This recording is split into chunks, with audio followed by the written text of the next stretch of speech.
So hello dear all, welcome back. This is your question number 10th and this question is from your old NCERT book.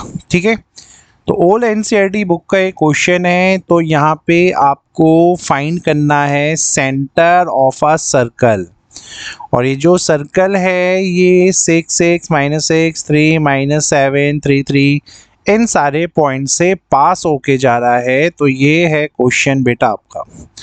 ठीक है, so before I will move forward मैं आपको distance formula recall करवा देना चाहता हूँ।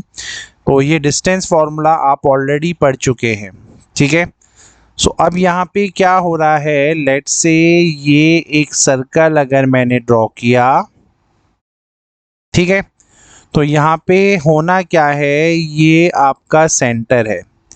इस centre को मैं ओ ले लेता हूँ और इसके कोऑर्डिनेट्स को मैं चलिए एक्स और वाई लेट कर लेता हूँ।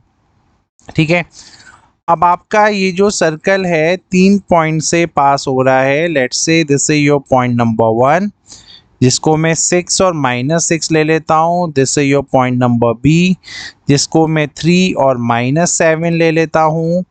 And let's say this is your point number C, जिसको मैं 3, 3 बोल देता हूँ। अब सेंटर से इन तीनों पॉइंट्स का जो डिस्टेंस है वो होगा सेम, और रीज़न ये है कि ये सारे के सारे हैं आपके रेडियाई, है ना, रेडियाई ऑफ सेम सर्कल। सो यहाँ पे क्वेश्चन को अटेम्प्ट करने से पहले ही हमें पता चल गया कि जो डिस्टेंस ए ओ का होगा, या जो डिस्टेंस बी ओ का होगा, या जो डिस्टेंस सी ओ का होगा, वो सारे के सारे इक्वल होंगे, क्योंकि ये हैं रेडियाई ऑफ सर्कल, और रेडियाई की जो रेडियस होते हैं सारे, उनकी लेंथ होती है सेम। तो बस अब मुझे यहाँ पे डिस्टेंस फॉर्मूले को ही अप्लाई करना है। तो सबसे पहले इसमें हिंट ये होती है, आपको वो चूज़ करने पड़ेंगे जहाँ पे कुछ कॉमन दिख रहा हो। अब मुझे यहाँ पे 3 -7 और 3 3 कॉमन दिख रहा है। ठीक है, तो मैं यहाँ पे क्या करता हूँ, तो जैसे 3 3 और मेरा ये 3 -7 कॉमन दिख रहा है, तो सबसे पहले मैं डिस्टेंस सी ओ को मैं यहाँ इक्वल रखूँगा बी ओ के। और आपको पता है अगर मैं दोनों साइड की स्क्वायरिंग करवा दूँ तो सी ओ स्क्वायर जो होगा वो मेरा बी ओ स्क्वायर के इक्वल हो जाएगा। स्क्वायर करने से क्या होगा, फॉर्मूले से अंडर रूट हट जाएगा, या आपको चलो नहीं भी हटाने का है भी मत हटाइए, इसको ऐसे ही रहने दीजिए। अब चलते हैं सी ओ की तरफ। सी ओ का मतलब होगा आपका ये दोनों पॉइंट्स। ठीक है, तो ये आपका पॉइंट मैंने लिया है सी, ये लिया है मैंने बी। ठीक है, तो सी ओ के पास चलते हैं। तो x में से अगर मैंने 3 को माइनस किया तो ये होगा x -3, और वहीं पे y में से भी 3 को माइनस किया तो ये होगा y -3 का होल स्क्वायर, और ये हो जाएगा बी ओ के इक्वल। और इस बी ओ का आंसर भी क्या है, x -3 का होल स्क्वायर प्लस y +7 का होल स्क्वायर। क्यों, क्योंकि यहाँ माइनस का 7 है, और minus minus you guys know plus का हो जाता है। अब जब मैं दोनों साइड के स्क्वायरिंग करूँगा, मेरे पास स्क्वायरिंग करने के बाद क्या होगा, ये अंडर रूट यहाँ से रिमूव हो जाएगा। ठीक है, अंडर रूट रिमूव हो जाएगा स्क्वायरिंग करने के बाद, और इजीली आपका ये जो x -3 का होल स्क्वायर और ये आपस में कैंसिल आउट हो जाएंगे बेटा। ठीक है, यहाँ तक कोई ट्रबल। अब मैं आपको इसको सॉल्व करने का एक और वे दे रहा हूँ। अब यहाँ भी स्क्वायर है, यहाँ भी स्क्वायर है, अगर मैं दोनों साइड स्क्वायर रूट अप्लाई करता हूँ ना, तो होता क्या है, मेरे y -3 ये जो मैंने लिखा है, इसके दो आंसर्स आएंगे। एक आएगा प्लस में ये, और एक आएगा माइनस में ही ये आंसर। ठीक है, प्लस माइनस दो आंसर आते हैं। अब इसके हिसाब से अगर आप करना चाहते हैं क्वेश्चन को, तो वेरी इजी। अगर मैं इन दोनों को देखूं तो y से y कैंसिल हो जाएगा, तो आंसर इज़ नॉट पॉसिबल। सो मैंने क्या किया, मैंने y -3 को माइनस के y +7 के इक्वल जब लिखा, तो ये y यहाँ पे आ गया, ये बना 2, ये बना 10, और कहीं ना कहीं y की वैल्यू आ गई है 5। ठीक है, तो ये तो था बिल्कुल पहला चीज़ इस क्वेश्चन का। जब आपने बोला सर हमें y का वैल्यू निकाल के दीजिए, तो y का वैल्यू कहीं ना कहीं पे आप देखो तो आपके पास आ रहा है फिलहाल 5, ठीक है ना। अच्छा जी, बस कर दी आप लोगों ने फिर से वही मिस्टेक जो मैं क्लास में बार बार बोलता हूँ। आपने इस माइनस का इंटू वाई से तो करवाया, लेकिन बेटा 7 से कौन करवाएगा, ठीक है।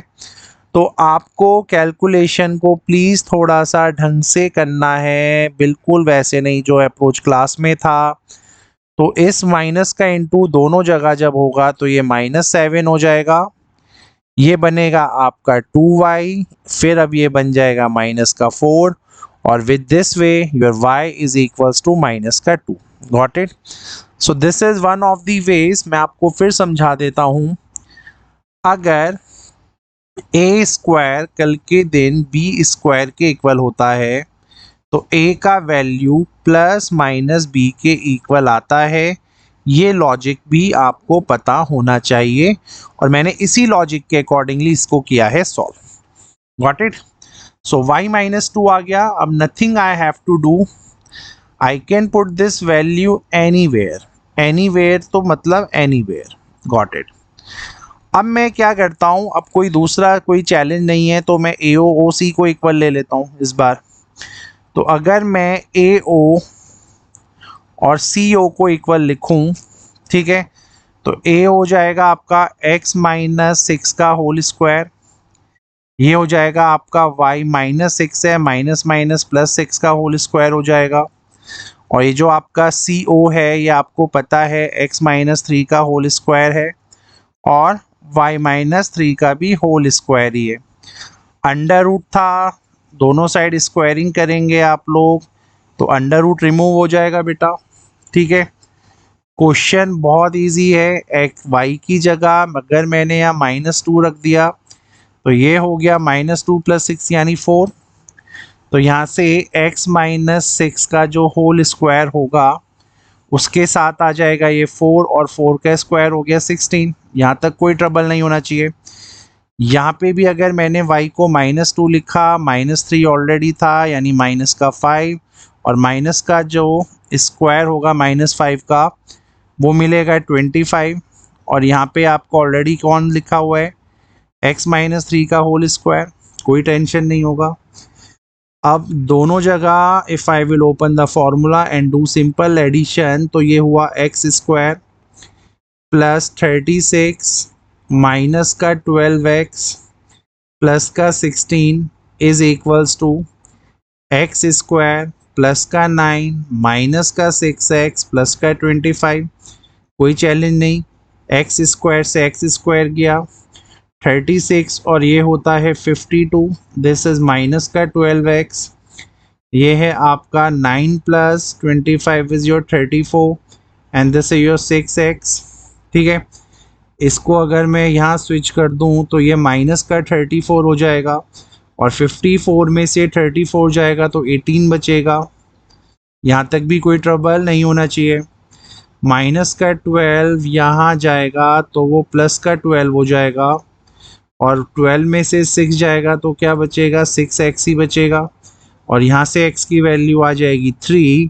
तो जैसे ही आपकी वैल्यू 3 यहाँ पे आई, ठीक है, तो जो आपका सेंटर होगा O, जिसको मैंने x और y लेट किया था शुरू में ही, उसका आंसर आ जाएगा 3 और -2।